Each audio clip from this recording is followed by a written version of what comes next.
सरकारी स्कूल में कोई भी अभिभावक अपने बच्चे को भेजना नहीं चाहता, चाहे वो लेबर क्लास का हो या अपर क्लास का। वो चाहता है कि मेरा बच्चा किसी प्राइवेट स्कूल में पढ़े। कुछ जगहों पे यहाँ सुनने में आ रहा है, वहाँ पर वो ये कहते हैं कि हमारे यहाँ इस लेवल का बच्चा पढ़ता है, वो अफोर्ड कर सकता है, बट शायद वहाँ पे कुछ और भी बच्चे ऐसे पढ़ते होंगे जो नहीं अफोर्ड कर पाते होंगे, तो वो विरोध कर रहे हैं। पिछले साल 2 मामले ऐसे प्रकरण में आए कि राइट टू एजुकेशन के तहत एडमिशन कराया गया, लेकिन वो उनसे बाद में फीस मांगा जा रहा है। देखिए, आपने राइट टू एजुकेशन की बात करी है, तो मैं उस पर सीधे बोलूँगा, इसमें कमी सरकार की है। शॉपिंग करने आइए, एजुकेशन के साथ बैग, कॉपी किताब, पेन पेंसिल, जूता मोजा, सॉक्स सब हम तय करेंगे सर। बच्चे 4th 5th 6th 7th 8th में पढ़ते हैं, ऐसा लगता है जैसे पीएचडी की पढ़ाई है। हम पीएचडी की पढ़ाई मतलब कर रहे हैं तो हम वैसे ही कर लेते हैं, कोई किताब किसी से लेके उधार में पढ़ लेते हैं कि फीस ना देने के कारण बच्चे को एग्जाम में नहीं बैठने दिया गया। कई बार मामले आते हैं और अभी भी आते हैं। जो एजुकेशन है, शिक्षा, ये सेवा का भाव था, सेवा का काम था। और 2012 में एक अमाउंट तय किया गया कि 450 रुपये की एज ए प्रतिपूर्ति सरकार द्वारा हो गई। अब आप खुद समझदार हैं, 2012 से 2026 आ गया है, वो 450 का 450 बना हुआ है। तो जब आप फी रेगुलेशन एक्ट भी बना रहे हैं, आप देख रहे हैं महंगाई बढ़ रही। 2012 में महंगाई क्या थी और आज 2026 में महंगाई क्या थी। अगर हम गैस सिलेंडर की बात कर लें, सरकार की तरफ से बस इनकमिंग वाला पैसा बढ़ता है, हाँ, आउटगोइंग वाला वो नहीं बढ़ाते हैं।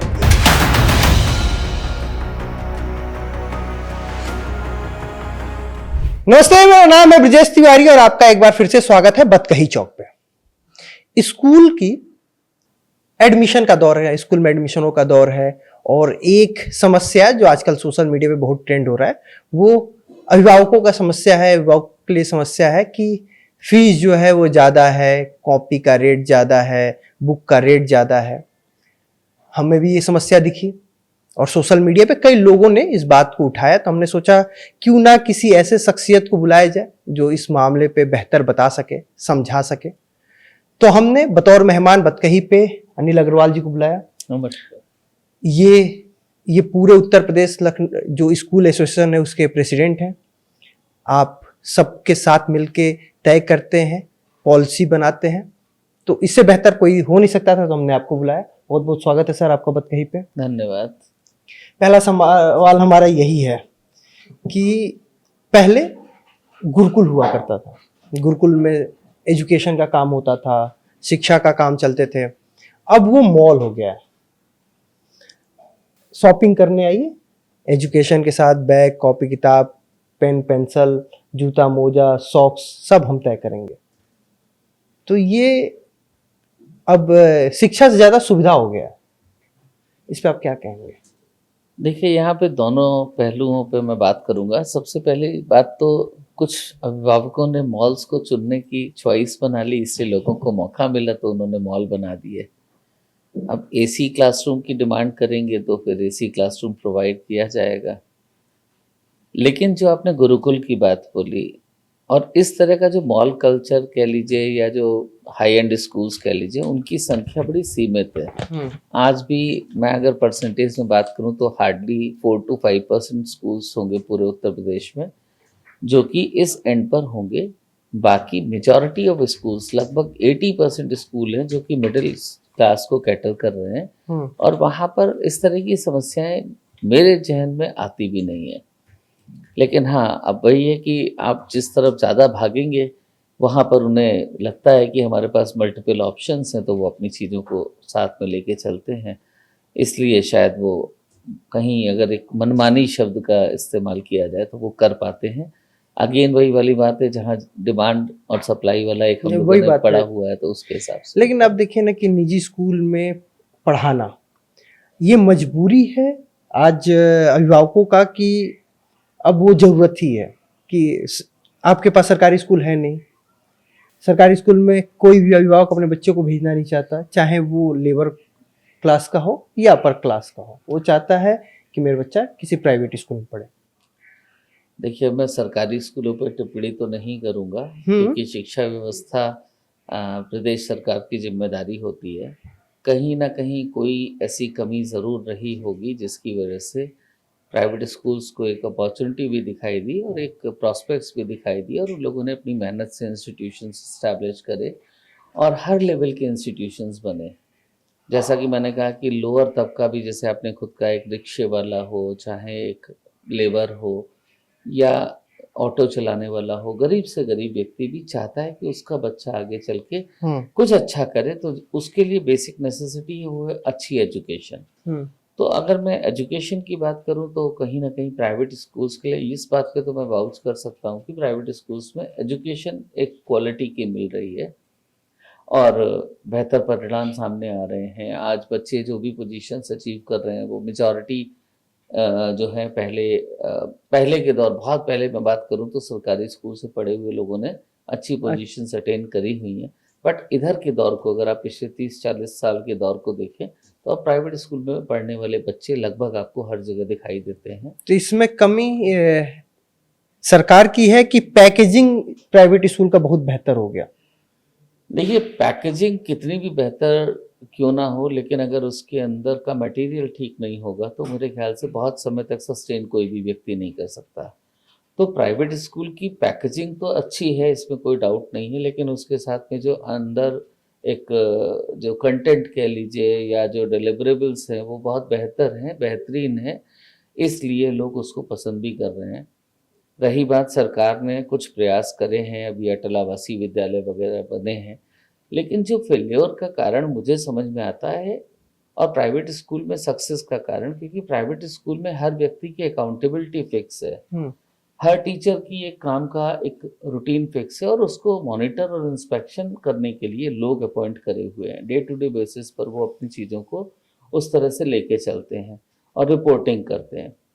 बट कहीं ना कहीं सरकारी विद्यालयों में या प्राथमिक विद्यालयों में ये रिपोर्टिंग नहीं है और अकाउंटेबिलिटी फिक्स ना होने के कारण से उनके ऊपर ना तो कोई रिजल्ट्स देने का दबाव या है, उनके ऊपर कुछ ऐसे अचीवमेंट्स बच्चों के होने का या उनकी एक्टिविटीज होने का कोई ऐसा कंपल्शन, और उनकी जो ग्राउंड जीरो पे वर्किंग को चेक करने वाला व्यक्ति शायद उस तरह से नहीं देखता है, क्योंकि वो अन्य तमाम चीजों में उलझा रहता है। उसे बीएलओ भी वो है, उसे अब मैं मतलब जनगणना भी करना है। उससे मल्टीपल काम। आप एक शिक्षक को शिक्षक ना रह के वो साल में 6 महीने चुनाव अगर कराएगा, बाकी कामों में लगा रहेगा तो आप खुद समझ सकते हैं कि वो परिणाम कैसे दे पाएगा। और जबकि प्राइवेट स्कूलों में उसका एकमात्र ध्येय और काम होता है कि उसको पढ़ाना है, और जो मैनेजमेंट है उसका एकमात्र लक्ष्य कि हमने अपनी ब्रांड को स्टैब्लिश करना है ताकि हमारे पास अधिक से अधिक बच्चे एडमिशन्स के लिए आए। ब्रांड इस्टेब्लिश करना, उस चक्कर में ऐसा होता है कि लखनऊ में इस बार बहुत से मामले आए जहाँ पे 5 के 4 के बच्चों की किताबें, एक किताब 1,000 की, ऐसा आखिर क्या है उसमें? देखिए, ये प्रकरण पिछले कुछ दिनों से संज्ञान में आ रहा है, इस पे बातचीत भी काफ़ी जगह हो रही है, तो मैं यहाँ पर सीधे शब्दों में बोलूँगा कि कुछ जगह तो ये ज्यादती हो रही है। और किताब आप चुनें, लगाएं, लेकिन आप अपने पेरेंट्स को देखते हुए कि वो किस सेगमेंट का पेरेंट आपके पास आ रहा है और आपका जो बुक सेट का टोटल कॉस्ट आ रहा है वो इतनी हो कि पेरेंट्स आसानी से उसको बियर कर सकें, ऐसी उम्मीद मैं सभी प्राइवेट स्कूलों से करता हूँ। अब कुछ जगहों पे यहाँ सुनने में आ रहा है, वहाँ पर वो ये कहते हैं कि हमारे यहाँ इस लेवल का बच्चा पढ़ता है, वो अफोर्ड कर सकता है, बट शायद वहाँ पे कुछ और भी बच्चे ऐसे पढ़ते होंगे जो नहीं अफोर्ड कर पाते होंगे, तो वो विरोध कर रहे हैं। और इस पे कहीं ना कहीं सोचना भी पड़ेगा और इस पे कुछ बेहतरीन ढंग से कार्यवाही भी करनी पड़ेगी और इस पे चेक्स भी लगाने पड़ेंगे, क्योंकि इसमें एक और कमी है। मैंने पब्लिकेशन हाउसेज में भी बात करी जब ये प्रकरण सामने आए, कई जगह मेरे स्टेटमेंट जा चुके हैं। गवर्नमेंट ने जो टैक्सेस हैं, जीएसटी की वैल्यू है, अगर पेपर की हम बात करें तो 12% से बढ़ा के 18% करी। प्रिंटिंग कॉस्ट भी इन्हांस हुई, जिसकी वजह से भी कहीं ना कहीं रेट्स बढ़े हैं इस बार। और ये सरकार को, देखिए, एजुकेशन एक नेसेसिटी है इंसान की। हम अगर एक समाज की बात करते हैं तो उसमें 2 चीज़ें मेन होती हैं, एक एजुकेशन और दूसरा हेल्थ। देखिए सर, मैं इस बात को रोकना चाहूँगा क्योंकि पेपर का कॉस्ट और जीएसटी इतना नहीं बढ़ गया। हम लोग बुक, अगर कोई भी हम लोग पब्लिकेशन में हम लोग कई बुक लिखते हैं, छपवाते हैं, कई लोग आते हैं 250-300 में, 350 पेज के बुक अच्छे ब्रांडिंग के साथ छप जाता है, उसमें फोटो टेक्स्ट सबके साथ। तो इतना तो ज्यादा नहीं है कि आप उसे 1000 कर दें। ये एक बात जेन्युइन कॉस्ट समझ में आता है। ये बात मैं भी एग्री करता हूँ, बट उसमें क्या होता है कि जो पब्लिकेशन हाउसेस हैं उस पे भी मेरी बात हुई तो उन्होंने बोला कि उसके सेल्स, प्रमोशंस, जाना, सैम्पलिंग करना, चीज़ें करना, तो वो सारी कॉस्ट का वो इंक्लूजन करते हैं। फिर भी मैं मानूंगा कि कहीं ना कहीं रेट्स थोड़े सर ज़्यादा ये हैं। इसमें एक ही चीज मानना है कि इसमें मनमानी है, कैसे कट उधर से भी बचे, बस यही है। देखिए, मैं बिल्कुल इस बात को मतलब गलत तो नहीं बोलूँगा, लेकिन हाँ, चीज़ें जो कम की जा सकती हैं वो कम होनी चाहिए, या जो रेट अब हो चुका है वो अगर ना बढ़ाया जाए और आपकी चीज़ें चल पा रही हैं तो मेरे ख्याल से आपको रेट्स नहीं बढ़ाने चाहिए। और स्कूल वालों के लिए भी मैं कहूँगा कि पब्लिकेशंस बहुत सारे हैं। अगर किसी भी एक किताब का, साइंस की, मैथ्स की या सोशल स्टडीज़ की बुक की बात कर लें, तो मल्टीपल पब्लिकेशन में मल्टीपल रेट्स के साथ अवेलेबल हैं बुक्स, तो कंटेंट भी जिसमें बहुत बेहतर है।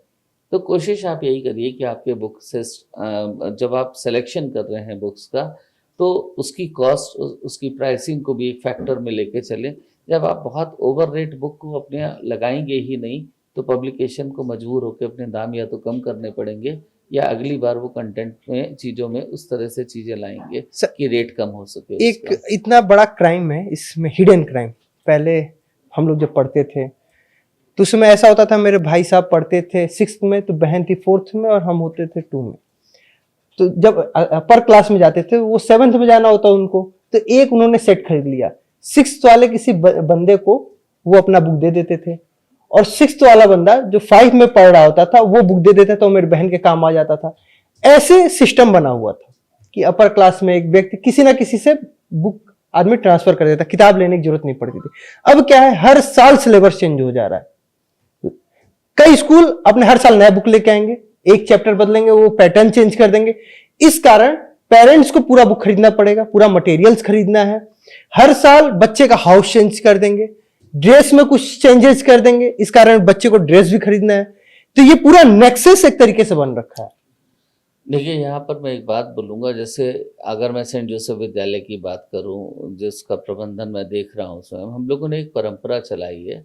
और एक और उस बात को कहने से पहले कि मैं स्कूलों से ये रिक्वेस्ट करूँगा कि मिनिमम 3 साल तक अपनी बुक्स को ना बदलें, क्योंकि वो जो आपने बात बोली कि बच्चा, अगर एक परिवार में 2 बच्चे हैं, 1 साल का गैप है, छोटी क्लास में है, तो ऑब्वियसली बुक्स उसके काम आ सकती हैं, बशर्ते उन बुक्स के जो वर्कबुक है या कंप्यूटर की बुक है या जीके की बुक है, जहाँ पर कंटेंट बदल जाता है, तो वो आप बदल लें। लेकिन मेन बुक्स आपकी चल सकती हैं, जो साइंस है, मैथ्स है, हिंदी है, इंग्लिश है, इस तरह की बुक्स आपकी कॉमन यूज़ हो सकती हैं। हम लोगों ने एक सिस्टम बनाया है कि हमारे यहाँ बुक्स जो है, ईयर एंड होने के बाद पेरेंट्स को एक मैसेज जाता है कि अपनी बुक्स जो आप यूज़ कर रहे थे, अगर आपके आगे यूज़ नहीं हो रही हैं, तो वो बुक्स आप स्कूल में सबमिट कर दें, और जो बच्चे जिनको ज़रूरत होती है वो हम लोग उनको प्रोवाइड करते हैं। जस्ट कि यही बात जो आपने अभी बोली कि अगर हमारे, मान लीजिए 12 किताबों का सेट है और 6 किताबें अगर हमें मिल सकती हैं, तो उन 6 किताबों से हमारी कॉस्ट कम हो बिल्कुल जाएगा। बचेगी और एक बर्डन भी कम होगा। तो इस तरह की चीज़, और ये कई विद्यालयों में होती रही है, हमने भी किसी ना किसी विद्यालय में चीज़ देखी तो अपने यहाँ लागू करी, और उससे पेरेंट्स में बहुत फायदा हुआ। सेटिस्फेक्शन है, बहुत सुकून है। तो बाकी विद्यालय भी इस चीज़ को कर सकते हैं, और कम से कम 3 साल तक आप अपनी मेन बुक्स को ना बदलें, ऐसी गुजारिश मैं सारे विद्यालयों से करता हूँ, क्योंकि ये संभव है। और जब तक कोर्स कंटेंट चेंज नहीं हो रहा है, और वो भी कोर्स कंटेंट जो डायरेक्टिव्स हैं वो जब बोर्ड की तरफ से आते हैं तभी चीज़ें बदलती हैं, अदरवाइज बुक्स में इतने ज़्यादा रिवीजन की जरूरत ही होती नहीं। नहीं है, और वो चीज़ें कंटिन्यू की अरे जा सर, सकती हैं। बच्चे 4th 5th 6th 7th 8th में पढ़ते हैं, ऐसा लगता है जैसे पीएचडी की पढ़ाई है। हम पीएचडी की पढ़ाई मतलब कर रहे हैं, तो हम वैसे ही कर लेते हैं, कोई किताब किसी से लेके उधार में पढ़ लेते हैं। सर एलएलबी कर रहा था, बीजेएमसी की पढ़ाई हमने वैसे ही किसी की किताब ले ली, कभी पढ़ लिया। वो किताब तो इतना इंपॉर्टेंट रहा ही नहीं। मुझे लगता है 6 7 8 के जो किताब है, वो क्या, मेरी भतीजी नोएडा में पढ़ती है, उसका जब एडमिशन का टाइम आता है ना, तो 2 महीने पहले से घर में बात होनी शुरू होती है, अब एडमिशन होना है, अभी ये होना है। अरे जो बगल में भैया के घर के रहते, नोएडा में रहते, ग्रेटर नोएडा में, और जेएम इंटरनेशनल स्कूल कुछ ऐसे ही नाम है। अगल बगल में जो बच्चे पढ़ते हैं ना, वो गार्जियन को टेंशन रहता है कि अब ईएमआई लेकर बुक लेना पड़ेगा, अब ऐसा होगा। ये प्रॉब्लम है। और चलिए जिसकी सैलरी अच्छी है वो तो ठीक है, जिसकी सैलरी अच्छी नहीं, वो क्या, उसको कंपटीशन पढ़ाना भी उसी स्कूल में बच्चे को। नहीं नहीं, बिल्कुल आपने बात सही बोली है। देखिए, तभी मैंने बात बोली कि स्कूल को भी थोड़ा सा संवेदनाओं को ध्यान में रखते हुए अपने कामों को करना पड़ेगा। और अगर इस कल्चर को अडॉप्ट कर लें कि 3 साल तक आप बुक्स नहीं बदलेंगे, चीज़ें नहीं बदलेंगे, रिवाइज नहीं होगी, तो वो आगे जो भी क्लास में पीछे से बच्चे आ रहे हैं उनके काम आ सकती है। और बुक्स कलेक्शन का काम आप करके जो नीडी पेरेंट्स हैं, जिनको ज़रूरत है, जो वाकई में अफोर्ड नहीं कर सकते हैं, उनको आप अगर देंगे तो कहीं न कहीं एक अच्छा हार्मोनियस रिलेशन भी बनेगा। क्योंकि देखिए, विद्यालय में जब तक पेरेंट्स के बीच में, मैनेजमेंट के बीच में, टीचर के बीच में और बच्चे के बीच में एक कोऑर्डिनेटेड अप्रोच नहीं होगी, तो ऐसे इंस्टीट्यूशन को चलाने का भी कोई फ़ायदा नहीं है। नहीं आप मुझे लगता है चूंकि मैनेजमेंट जब ये देखता है कि उसके गेट के बाहर होके कहीं पर ग्रुप में पेरेंट्स खड़े हैं और वो स्कूल के अगेंस्ट बोल रहे हैं, तो ये स्कूल को सोचना पड़ेगा। और मैंने फिर वही बात बोली कि ये लिमिटेड कुछ स्कूलों के कुछ साथ है। में ये प्रॉब्लम है। उनको ये सोचना पड़ेगा कि आखिर ऐसी क्या वजह है कि हमारे यहाँ पेरेंट्स इस बात को ऑब्जेक्ट कर रहे हैं।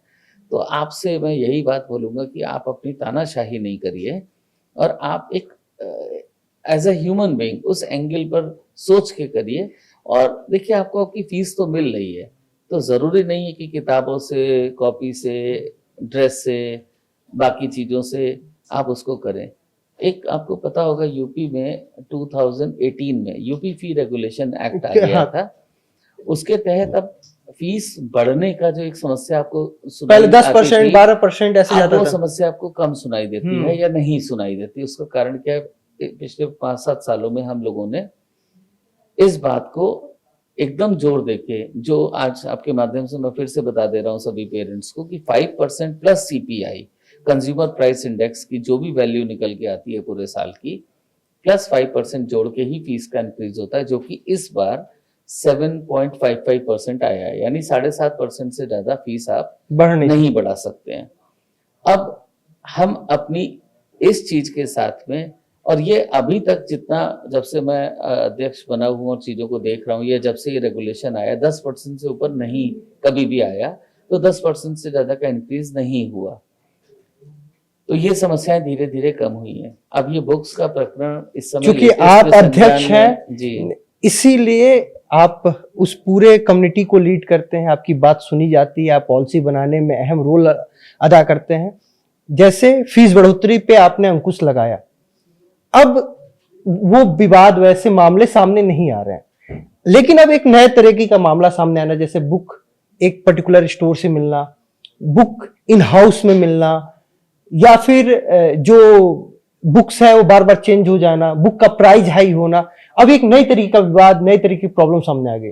देखिए, इसमें एक और बात मैं बता दूं, फी रेगुलेशन एक्ट में साफ साफ लिखा हुआ है कि बुक्स हमारी कैंपस के अंदर से नहीं बेची जा सकती, ना स्टेशनरी, ना बुक्स, ना यूनिफॉर्म। और यदि कोई भी विद्यालय ऐसा करेगा, जो हमारी डिस्ट्रिक्ट फी रेगुलेशन कमेटी बनी है, जिसके अध्यक्ष पदेन हमारे जिलाधिकारी होते हैं, ये सख्त शब्दों में लिखा हुआ है कि यदि आप ऐसा करते हुए कोई भी विद्यालय पाया जाता है तो उसके ऊपर फाइन इम्पोज होगा। तो अगेन मैं फिर से बोलूँगा सभी स्कूलों से, आप किसी भी तरह से इसकी कोशिश भी नहीं करिए। और दूसरी चीज़, आप बाध्य नहीं कर सकते हैं कि अभिभावक को एक पर्टिकुलर शॉप से बुक लेने के लिए। आप सजेस्ट कर सकते हैं, आप अपनी बुक लिस्ट आपको प्रिंट करा के देनी है और वो उसकी चॉइस है कि वो ओपन मार्केट में जहाँ से भी उसको किताबें मिल रही हैं वो ले। ताकि अगर कहीं पर कोई बुक सेलर्स, हमने देखा है अक्सर लिखा होता है कि फला किताबों पे इतने % का डिस्काउंट मिल जाएगा, चीज़ें, तो अगर वो डिस्काउंट अवेल कर रहा है तो वो उसके लिए अच्छी चीज़ है। तो आप बाध्य ना करें, ये बिल्कुल, मतलब स्ट्रिक्टली मैं कहना चाहूँगा, क्योंकि ये गलत है, ये नहीं होना चाहिए। जैसे आप कह रहे हैं डिस्ट्रिक्ट फी कम्युनिटी जो बनी हुई है, उसका जो काम है अंकुश लगाना, लेकिन ऐसा लग रहा है कि बस वो भी कागजों का ही खेल है। आप दे रहे इधर रूल कि भाई मत करो मत करो, एक्शन होगा, और वो सब धड़ा। लखनऊ का मामला है, उठाइए, ट्विटर स्क्रॉल कीजिए सर, भरे पड़े हैं। देखिए, मुझे आया अभी आगरा के लिए, मैं कहूँगा आगरा का एक विद्यालय, मैं नाम नहीं लूंगा विद्यालय का, बट वहाँ पर फाइन इम्पोज हुआ उनके ऊपर। अच्छा, और ये अच्छा एग्जाम्पल सेट हुआ, क्योंकि अगर आप गलत करेंगे तो चीज़ें आपके अगेंस्ट में होंगी, तो बाकी लोग भी अगर थोड़ा सजग रहेंगे तो ये कहीं ना कहीं इस पे भी अंकुश लगेगा। और बाकी हम लोगों की भी अब इस पे मीटिंग्स हो रही हैं, बातचीत हो रही है, और ईश्वर चाहेगा तो शायद जिस तरह से फी को चीज़ों पे एकदम हम लोग ले आए हैं, तो इस मैटर को भी हम लोग मतलब पूरी सिंसियरिटी के साथ इस पर डिस्कशन करते हुए सभी लोगों को इस बात के लिए कन्विंस करेंगे कि आगे के ये प्रकरण भी सामने ना आए, और एक जेन्युइन वे में आप चीजें करिए तो कभी भी आपका कोई विरोध नहीं नहीं करेगा। होगा। एक सर सवाल ये था कि बहुत से हम चूंकि भारत में और वो भी उत्तर प्रदेश में रहते हैं जहाँ पे आय निश्चित नहीं है, कभी भी प्राइवेट जॉब में नौकरी चली जाती है और ऐसा होता है कि अगले महीने सैलरी नहीं मिलेगी। कई बार ऐसा नवंबर मार्च में हम लोग को वीडियो टकरा जाते हैं, चूंकि हम लोग का पेशा वैसा है पत्रकारिता कि लोग सर्कुलेट कर देते हैं, हम तक पहुंच जाते हैं कि फीस ना देने के कारण बच्चे को एग्जाम में नहीं बैठने दिया गया। कई बार मामले आते हैं और अभी भी आते हैं। जो एजुकेशन है, शिक्षा, ये सेवा का भाव था, सेवा का काम था। अब पूरी तरीके से इन सब चीज पे कैसे लगाम लगे? राइट टू एजुकेशन है, लेकिन अभी इसी पिछले साल 2 मामले ऐसे प्रकरण में आए कि राइट टू एजुकेशन के तहत एडमिशन कराया गया, लेकिन वो उनसे बाद में फीस मांगा जा रहा था। देखिए, आपने राइट टू एजुकेशन की बात करी है तो मैं उस पर सीधे बोलूंगा, इसमें कमी सरकार की है। कारण क्या है कि राइट टू एजुकेशन 2009 में बना और 12 से इसका इम्प्लीमेंटेशन स्टार्ट हुआ, और 2012 में एक अमाउंट तय किया गया कि 450 रुपए की एज ए प्रतिपूर्ति सरकार द्वारा बच्चे होगा। पढ़ाएंगे और सरकार आपको प्रतिपूर्ति के रूप में देगी। अब आप खुद समझदार हैं, 2012 से 2026 आ गया है, वो 450 का 450 बना हुआ है। तो जब आप फी रेगुलेशन एक्ट भी बना रहे हैं, आप देख रहे हैं महंगाई बढ़ रही। 2012 में महंगाई क्या थी और आज 2026 में महंगाई क्या थी? अगर हम गैस सिलेंडर की बात कर लें, जो सरकार की बर्निंग तरफ से बस इनकमिंग वाला पैसा बढ़ता है, हाँ, आउटगोइंग वाला नहीं बढ़ाते हैं। तो इस पे हर स्तर पर बहुत वर्षों से चर्चा हो रही है। तो रिम्बर्समेंट ना होना सर हम लोग right to वृद्धाश्रम चलाते education हैं। के लिए सबसे बड़ा हार्डल सर का हम कारण है। वृद्धाश्रम भी चलाते हैं प्रयागराज महोबा महाराजगंज में। 2012 से 12-13 से वो थाल का 265 रुपये एक व्यक्ति का मिलता था, आज तक वही मिल रहा है। और हम तो कहते हैं बस उतना मिलता रहे, सही टाइम पे मिलता रहे। अब आपने एक और बात बोली, सही टाइम पे मिलता रहे। इसके लिए भी लड़ाई लड़नी पड़ती थी कि वो पैसा भी सही टाइम पे नहीं मिलता था। एक तो 450 की रकम थी। मेरी मतलब अधिकारियों के स्तर पर, मंत्रियों के स्तर पर, इवन मुख्यमंत्री जी तक से वार्तालाप हुई है। इस बार मुख्यमंत्री जी की तरफ से जरूर आश्वस्त किया गया है कि इस पर कुछ विचार किया जाएगा। लेकिन सबसे बड़ी बात वही आती है कि आप चाहते तो हो कि हम लोग अच्छे से चीजों को करें, उसका पालन करें जो आपने रूल्स बनाए हैं। तो राइट टू एजुकेशन एक एक्ट है सेंट्रल गवर्नमेंट का, जिसमें स्टेट गवर्नमेंट ने थोड़े बहुत अपने हिसाब से अमेंडमेंट करे, वो भी एक्सेप्टेबल है। जबकि राइट टू एजुकेशन में 6 से 14 की बात लिखी हुई है, उसमें प्री नर्सरी का आपने इंक्लूजन डाल दिया कि 3 साल का बच्चा भी राइट टू एजुकेशन के दायरे में आएगा। चले, वो भी मंजूर है। लेकिन जिस बात का उसी एक्ट में एक फॉर्मूला लिखा हुआ है रिम्बर्समेंट का, उसका सेक्शन 12(1)(c) है और रूल 8(2) बना हुआ है कि प्रतिपूर्ति की धनराशि का आधार क्या होगा। उसका आधार मैं आज आपको बता देता हूँ कि सरकारी स्कूल में एक बच्चे के ऊपर होने वाला व्यय और प्राइवेट स्कूल की फीस, दोनों में से जो कम है वो प्रतिपूर्ति के रूप में दी जाएगी। अच्छा, अब उस फॉर्मूले को नहीं देखा जाता है। उस पे हर बार ये बात होती है, आप एडमिशन दीजिए, बाकी बाद में देखा हमारा काम एडमिशन कराना है। जैसे शिक्षा विभाग से जाएगा। आता है बीएसए कह देते हैं BSA कि हमारा काम एडमिशन कराना, हमारा काम पैसा देना नहीं है, वो सरकार निर्णय लेगी। तो जो ये गैप बना हुआ है, इसीलिए बाद में पैसा मांगा जाता है बच्चों से कि भाई अब तो दो, अब सरकार नहीं दे रही तो तुम्हें दे पैसा दो। मांग तो नहीं सकते, ये तो हकीकत सर कई बार मामले आए। हाँ, लेकिन कुछ लोग हैं जो इस चीज को, क्योंकि भाई देखिए अब होता क्या है कि सरकार ने पढ़ाने के लिए बोला। अब आप ऐसे चीजें देखिए, अब कौन से पैसे मांगे जाते हैं मैं क्या समझूं। मान लीजिए स्कूल में फंक्शन होता है, अब बच्चा पार्टिसिपेट करेगा तो उसकी फीस तो सरकार देती भी नहीं है, तो ऑब्वियस सी बात है पेरेंट्स से मांगा जाएगा। डायरी है, सरकार ने कहा नहीं कि आप ID कार्ड है, फीस की चीजें हैं, लाइब्रेरी की चीजें हैं, हेल्थ चेकअप है, या मान लीजिए स्कूल एक्सकर्शन पे बच्चे जा रहे हैं, उस बच्चे को छोड़ा तो जाएगा नहीं। तो जब इस तरह की चीजें उसे देनी है तो एक राइट टू एजुकेशन वाले अभिभावक को भी थोड़ा सा इन चीजों के लिए कहीं ना कहीं, बट वो बहुत नॉमिनल अमाउंट होता है, कोई बहुत हजारों में नहीं होता, वो कभी 50 रुपए, कभी 100 रुपए, इस तरह की चीजें होती हैं। तो अगर आपको अपने बच्चे को एक अच्छे विद्यालय में, आपको चलिए एक हाई कोर्ट की वर्डिंग आ गई वरना नियम तो ये बना था कि पहले सरकारी स्कूल भरे जाएंगे, उसके बाद सरकारी स्कूल में जब जगह बचेगी नहीं तब वो एडेड स्कूलों में जाएंगे, जब वो भी पूरे भर जाएंगे तब वो प्राइवेट स्कूल में आएंगे। आज सरकारी स्कूलों की स्थिति तो आप जान रहे हैं कि बच्चे कम और टीचर ज्यादा हैं।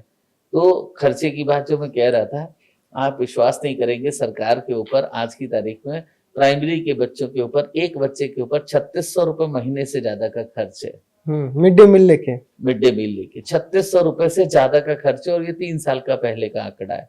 अब ये बढ़ के जो भी आंकड़ा आएगा 3800-4000 के आसपास हो रहा होगा, और फिर भी 450 पे रुकी हुई है गाड़ी।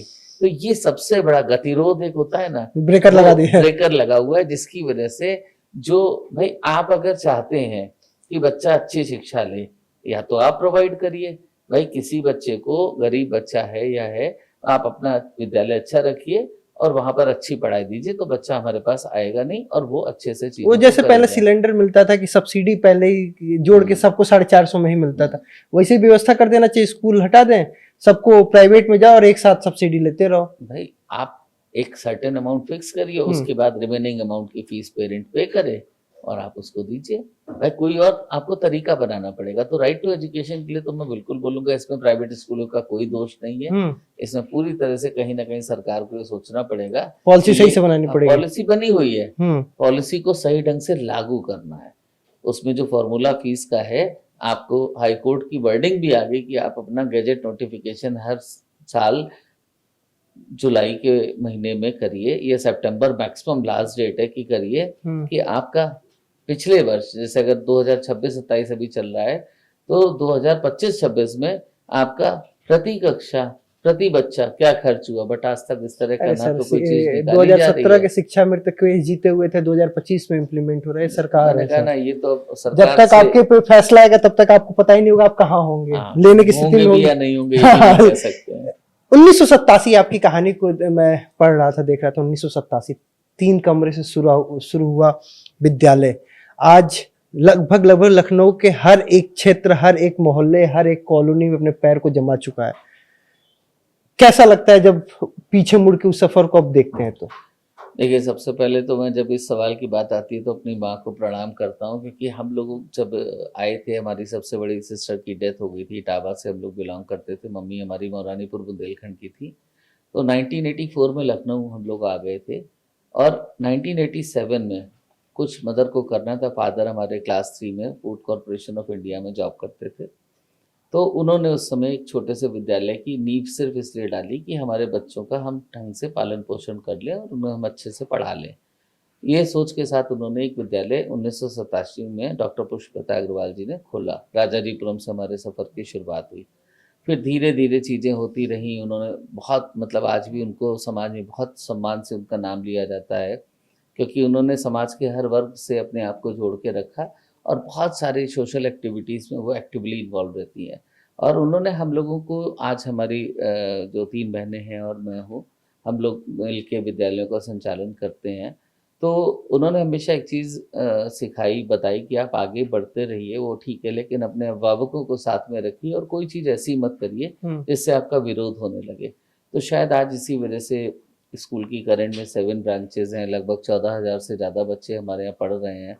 और अभी आपको बताते हुए खुशी हो रही कि नीरू मेमोरियल सोसाइटी के अंतर्गत हमारी सबसे बड़ी दीदी जिनकी डेथ हुई थी, उनका नाम निरुपमा था।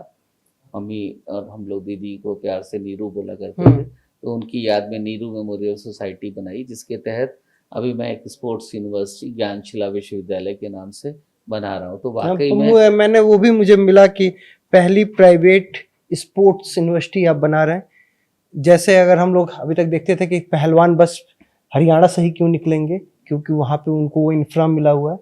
इंफ्रा ना मिलने के कारण कई बच्चे जो सोचते हैं कि अच्छा, आज के यहाँ पे बच्चे जो सोचे उन्हें टेबल टेनिस खेलना, ये सब, उन्हें वो जा कहाँ आएंगे, पढ़ेंगे कहाँ, पढ़ाएंगे कौन, अच्छे कोच कहाँ मिलेंगे, वो व्यवस्था नहीं है। क्योंकि कोई प्राइवेट अच्छी स्पोर्ट्स यूनिवर्सिटी यूपी में नहीं है। हरियाणा में हिसार में स्पोर्ट्स यूनिवर्सिटी क्रिकेट के लिए कई ऐसे यूनिवर्सिटी हैं, यहाँ पे नहीं था।